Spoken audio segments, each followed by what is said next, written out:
Bismillahirrahmanirrahim. Assalamualaikum warahmatullahi wabarakatuh dan selamat sejahtera cikgu ucapkan kepada semua. Cikgu harap semuanya sihat-sihat belaka. Baiklah, hari ini cikgu nak kita sama-sama sambung bab 2, tajuknya pentadbiran negeri-negeri Selat. Okey. Kita tengok dulu apakah perkara-perkara yang akan kita sentuh atau pelajari dalam bab 2 ni. Sebelum tu, cikgu nak kenalkan dulu. Ini adalah bendera negeri-negeri Selat. Kalau awak ada buku teks, dalam buku teks pun ada. Kalau tak ada pun, ni cikgu bagi contoh dekat sini. Kalau tengok dekat sini, latar belakang dia menggunakan bendera British. Okey. Ini yang cikgu maksudkan tadi. Apakah perkara yang akan kita pelajari dalam bab 2? Untuk bab 2, pertama sekali kita akan tengok bagaimanakah perluasan kuasa British di Pulau Pinang, Singapura dan juga Melaka.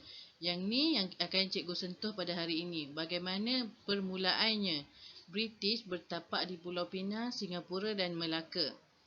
Kemudian kita akan tengok juga dalam perkara 2.2 Perjanjian London tahun 1824 dan kesannya terhadap alam Melayu. Perjanjian London 1824 ataupun juga dikenali sebagai Perjanjian Inggeris-Belanda. Kemudian 2.3 awak akan tengok bagaimanakah pembentukan negeri-negeri Selat. Okey. Yang ni cikgu nak tekankan bagaimana yang pada asalnya negeri-negeri Selat ni iaitu Pulau Pinang, Singapura dan juga Melaka yang pada asalnya mempunyai pentadbiran sendiri, tapi akhirnya British meletakkan di bawah satu pentadbiran yang disebut sebagai negeri-negeri Selat. Sebelum tu tak ada lagi istilah negeri-negeri Selat untuk 3 buah negeri ni. Okey, 2.3 kita akan tengok bagaimanakah pembentukannya dan yang terakhir kita akan tengok pentadbiran negeri-negeri Selat ni. Bagaimanakah corak yang dibuat oleh British. Okey. Okey kelas, kita tengok 2.1 perluasan kuasa British di Pulau Pinang, Singapura dan juga Melaka. Okey, untuk pengetahuan semua, pada abad ke-18 British dah mula menggalakkan ekspedisi ke timur. Okey. Masa ni berlaku persaingan antara kuasa-kuasa barat. Jadi British dia kalau boleh dia nak menguasai semaksimum mungkin. Okey, nak cuba mencari kepentingan perdagangan mereka. Okey, antara persaingan kuasa barat termasuklah Perancis, termasuklah Belanda. Okey. Kita tengok dulu latar belakang Pulau Pinang, Singapura dan Melaka secara ringkas. Secara ringkasnya kita tengok bagaimanakah keadaan Pulau Pinang, Singapura dan juga Melaka ni sebelum kedatangan British, sebelum perluasan kuasa British tadi. Okey. Kita tengok dulu Pulau Pinang.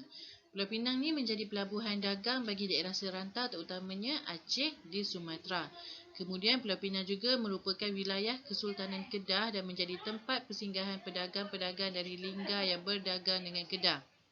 Okey, wilayah Kesultanan Kedah itu yang kita kena tahu sebab ini akan kita tengok ada kaitan dengan kronologi bagaimana British mengambil Pulau Pinang.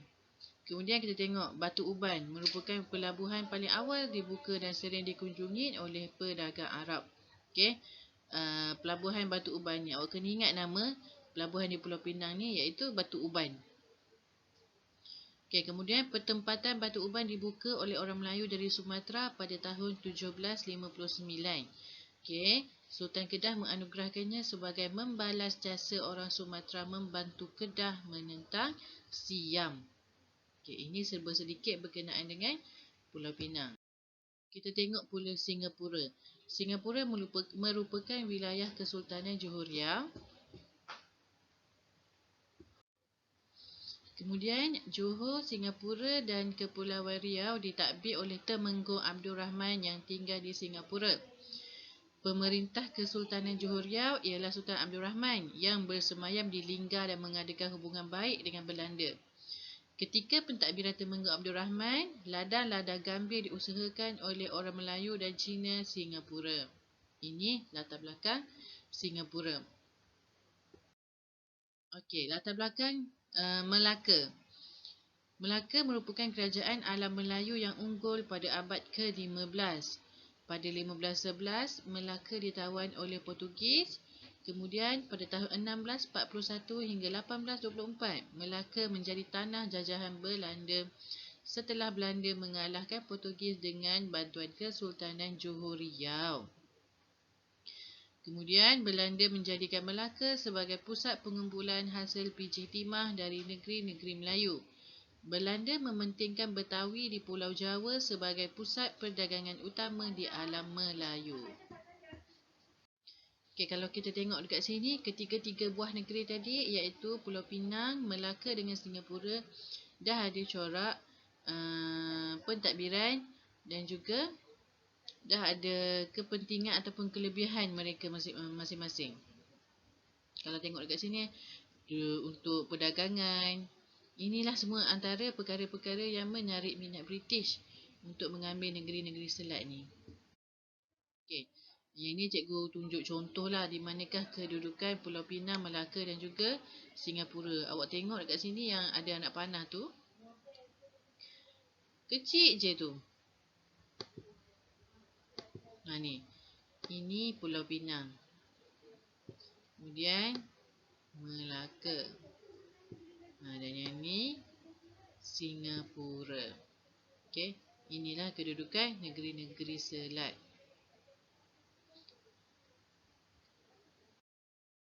Okey, kita tengok. Okey, kita tengok perluasan kuasa British di Pulau Pinang sahaja dulu hari ni. Kita fokus kepada Pulau Pinang. Kita tengok bagaimanakah kedudukan strategik Pulau Pinang ni yang memenuhi keperluan British. Apa yang ada di Pulau Pinang? Okey, yang pertama sekali, Pulau Pinang merupakan pusat pengumpulan barang. Okey, kita tengok British dia memerlukan barangan dari China, terutama teh. Cikgu salah eja kat situ. Terutama teh yang mendapat pasaran baik di Eropah.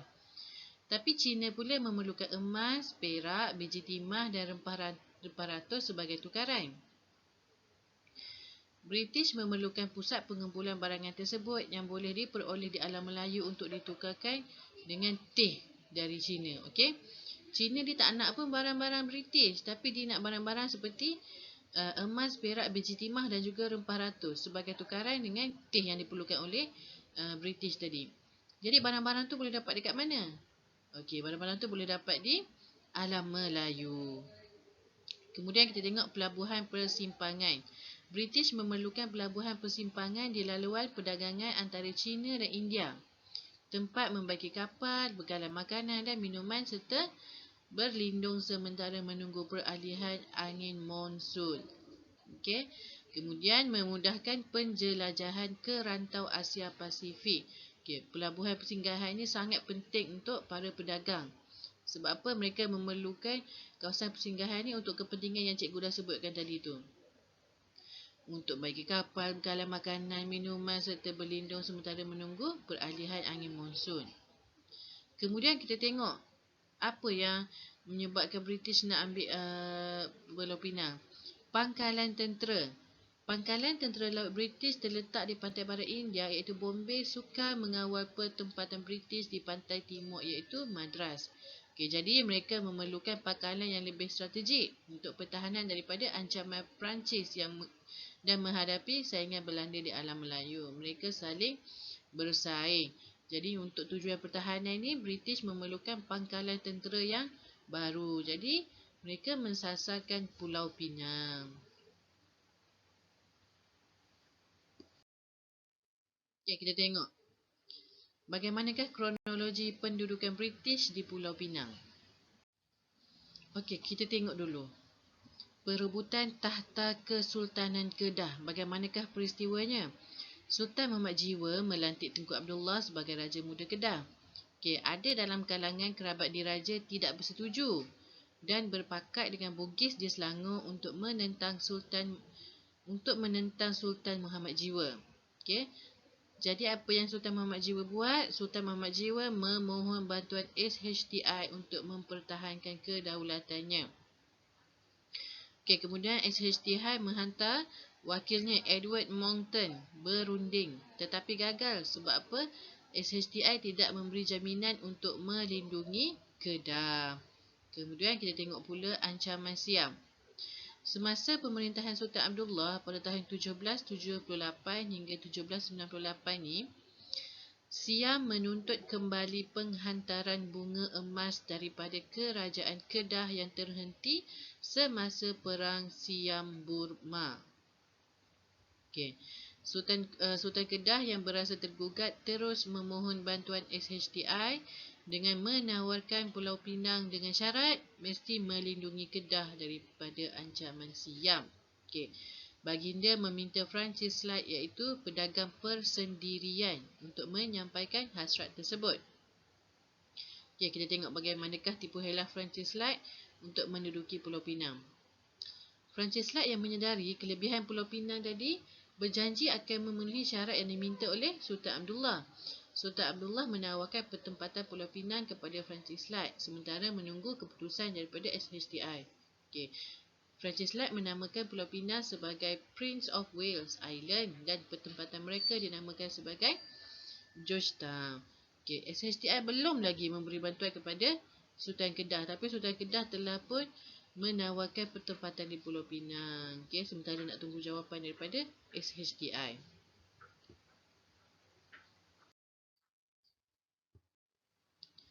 Okey, kita tengok bagaimanakah pengukuhan kuasa British di Pulau Pinang melalui perjanjian. Awak ingat lagi tak masa yang kita belajar bab 1 bagaimanakah perluasan kuasa-kuasa barat? Okey, banyak cara yang mereka gunakan. Okey, kat sini kita dah tengok salah satunya iaitu melalui perjanjian. Kita tengok bagaimanakah pengukuhan kuasanya. Okey, pada tahun 1786, Siam menakluki Patani dan mengancam Kesultanan Kedah. Jadi Sultan Kedah pun meminta bantuan SHTI, tapi SHTI tak nak bantu sebab apa? Tiada perjanjian dengan Sultan Kedah. Okey, masa ni Sultan Kedah menyedari bahawa dia ditipu, kemudian beliau terus mengumpul tentera untuk mengambil semula Pulau Pinang. Okey, angkatan perang Sultan Kedah tewas. Okey, tewas oleh Francis Light kerana Francis Light ni mendapat bantuan dari SHTI. Jadinya pada tahun 1791 Sultan Kedah dipaksa menandatangani perjanjian dengan British. Okey, begitulah bagaimana peristiwa yang nak menunjukkan British mula-mula menguasai Pulau Pinang. Kita tengok sambungan sikit.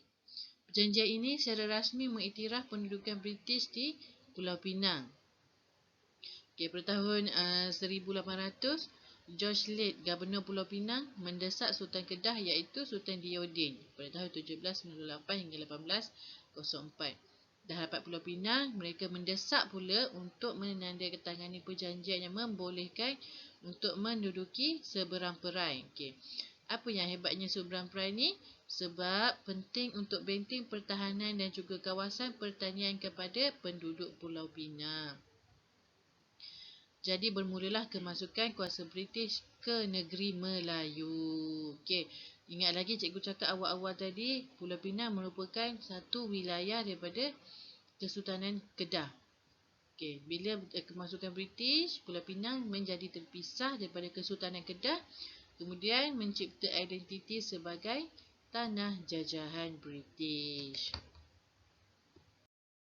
Okey, hari ini cikgu nak kita tamatkan di sini sebab cikgu tak nak masuk Melaka dengan Singapura. Nanti awak bening. Kita fokus satu saja dulu hari ini iaitu Pulau Pinang.